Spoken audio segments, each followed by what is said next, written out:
One day, my family and I went camping in the countryside. We took tents, meat for grilling, and a couple bottles of vodka, basically everything we needed for a fun vacation. My wife invited her older sister, who had no family of her own. She was a sweet and fun person, played guitar, and sang beautifully. Her presence was just wonderful. People like her make any trip better. She brought such positive energy to the group, always smiling and helping when she could, which made everything even more enjoyable. We pitched our tents on the bank of the river.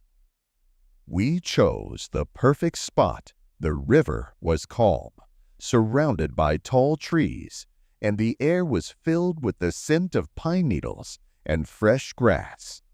I was put in charge of grilling the meat, while my wife took care of the kids. My sister-in-law decided to keep me company. She brought the charcoal I had forgotten in the trunk and helped me assemble the grill. We laughed and joked as we worked together, and I felt good to have her around. We started grilling, and soon the kids came running over, followed by my wife. We had a great meal. The meat was perfectly cooked, and everyone looked happy. After eating, we decided to take another swim in the cool river. The water was refreshing, and we splashed around, enjoying ourselves. The day passed quickly, and as the sun began to set, my sister-in-law played her guitar by the fire. She had a strong, chesty voice that was mesmerizing. I have to admit, I looked at her often. She seemed so beautiful in that moment, her face shining in the firelight, and her fingers skillfully plucking the strings of the guitar. It was mesmerizing. When it got late, it was time to go to bed.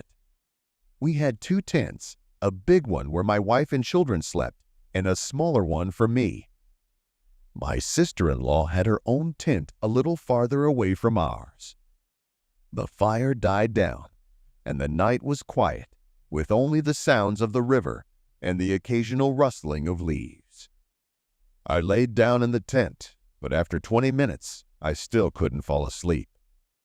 The events of the day were flashing through my mind. Suddenly, I heard the zipper of my tent unzipping. I figured it was my wife coming to see me, since the kids were already asleep.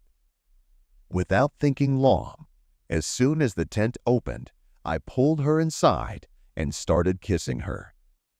She didn't resist, but instead I heard soft, chesty laughter.